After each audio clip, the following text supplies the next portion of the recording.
Good morning and a warm welcome to your show, Sunny Mornings in Boston. We're the daily podcast that gets you started on the right foot and always with a positive vibe. I'm your host, Melissa, and it's Monday, February 12th. You'll be interested to know, today is Charles Darwin Day. Darwin was an English naturalist born 215 years ago today in 1809. He revolutionized scientific thought with his theory of evolution by natural selection. Initially, his ideas shocked Victorian society, challenging religious views by proposing a common ancestry for animals and humans. Over time, Darwin's secular approach to biology gained traction among the growing community of professional scientists.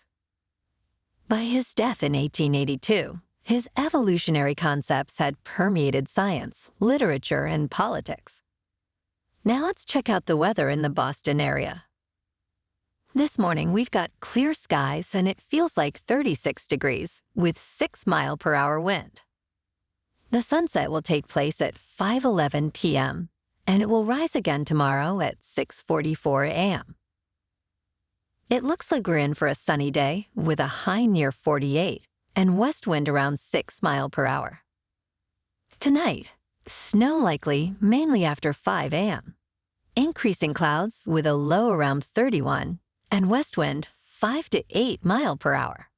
Chance of precipitation is 60% with snow accumulation of less than a half inch. The first low tide Monday will be around 6:30 a.m. with a high tide around 1 p.m. The nearshore buoy at Cape Cod Bay reads 39 degrees for the water temperature.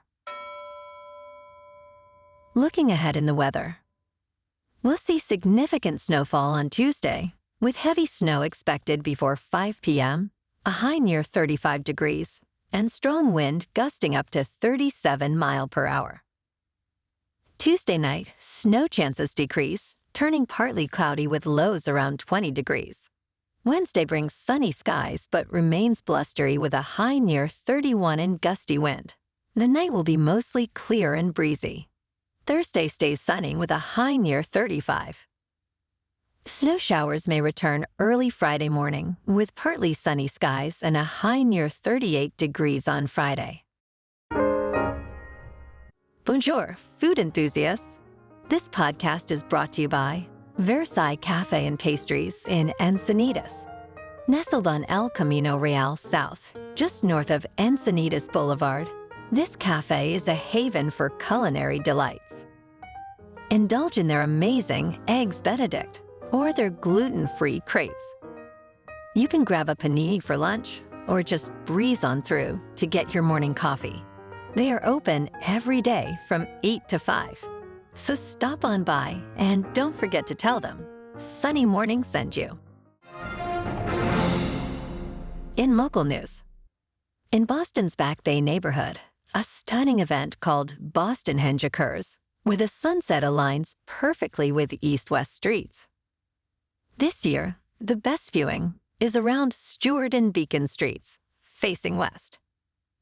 The phenomenon, reminiscent of Stonehenge's alignment with solstices, creates a striking orange glow. Local meteorologist Dave Epstein suggests Sunday's sunset at 5:08 p.m. offers the ideal angle, with the effect lasting for about 15 minutes. If you missed it, another chance arrives in late October. This natural spectacle also occurs in New York City, known as Manhattanhenge.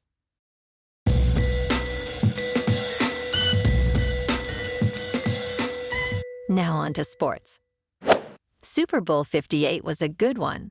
It was a close game until the end with plenty of back-and-forth action. But it's official, a new dynasty is born. The Kansas City Chiefs beat the San Francisco 49ers 25-22 in overtime to earn their second Super Bowl win in a row. Congratulations, guys. You deserve it.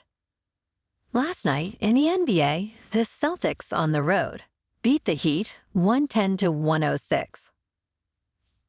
Kristaps Porzingis experienced another injury setback during the game. In the third quarter, after contesting a shot, Porzingis seemed uneasy and headed to the locker room. Despite this, the Celtics have indicated that his injury, a low back contusion, isn't severe.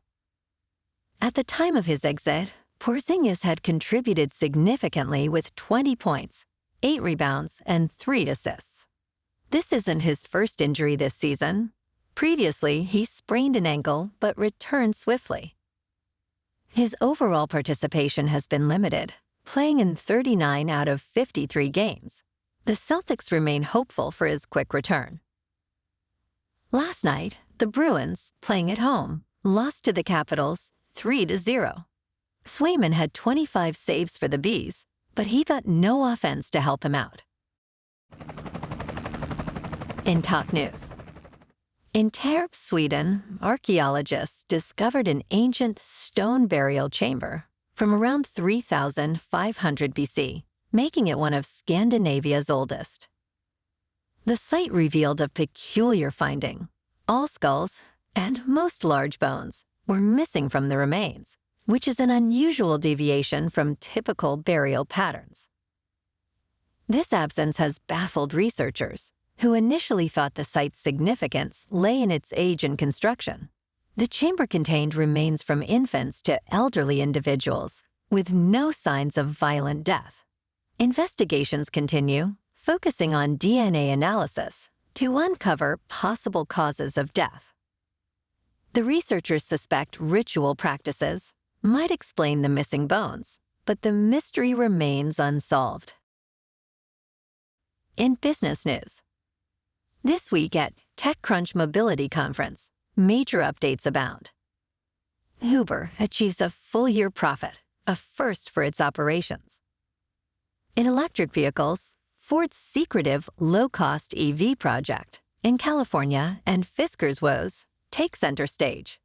Also, Joby Aviation plans to launch their air taxi services in Dubai by 2026.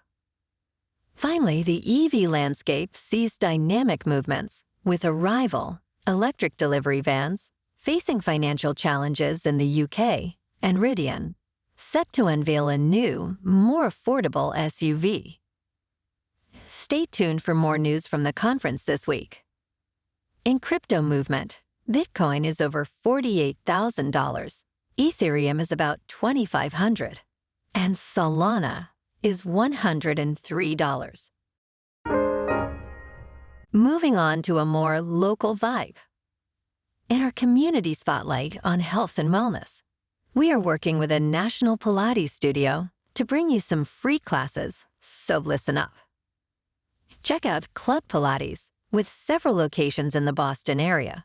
Pilates presents a comprehensive wellness approach, cultivating strength, reducing tension, and elevating mental well-being. Scientific research affirms its benefits. So now you can check out Club Pilates for a free class. With locations in Canton, Wellesley, Hingham, Brookline, and Framingham, just be sure to tell them Sunny Mornings sent you by. And now, back to the show. Let's talk tech. The latest iPhone software update, still in beta testing, introduces a significant update for Apple Cash users. It now allows the generation of a virtual card number, enabling payments even in places where Apple Pay isn't accepted. This feature addresses a major limitation of Apple's payment service, now making it more versatile. Users can easily set up this virtual card through a simple two-step process in the Wallet app. The virtual card includes an expiration date and security code, while maintaining a separate number for Apple Pay transactions. This enhancement offers greater convenience, especially since there are still numerous locations that don't support Apple Pay. Additionally, it eliminates the need for transferring money to a bank, which could incur a fee for instant transfers. And in entertainment news. In this year's Super Bowl, country music icon Reba McEntire was set to sing the national anthem, sparking interest in prop bets on the performance's duration. The over-under was set to 90.5 seconds. Historically, McEntire's renditions are notably brief, influenced by her distinctive yodeling style. Yodeling, a vocal technique involving rapid, flexible shifts between chest and head voice, often leads to quicker song interpretations. McEntire's past anthem times, like 72 seconds in 1974 and 66 seconds in 1985, exemplify this trend. However, as she has matured, her times have slightly lengthened due to a mix of increased vocal control and decreased physical vocal agility. Interestingly, McEntire's rhythm has been inconsistent in past performances, primarily due to her singing a cappella. This variability might influence her upcoming Super Bowl performance time. In the end, you should have bet the over because Reba went 95 seconds. And if you did go with the over, then winner, winner, chicken dinner. Well, alrighty folks, it's time for the quote of the day. And today, our quote comes from Super Bowl champion Travis Kelce. And last night he said, "Viva Las Vegas." Brilliant.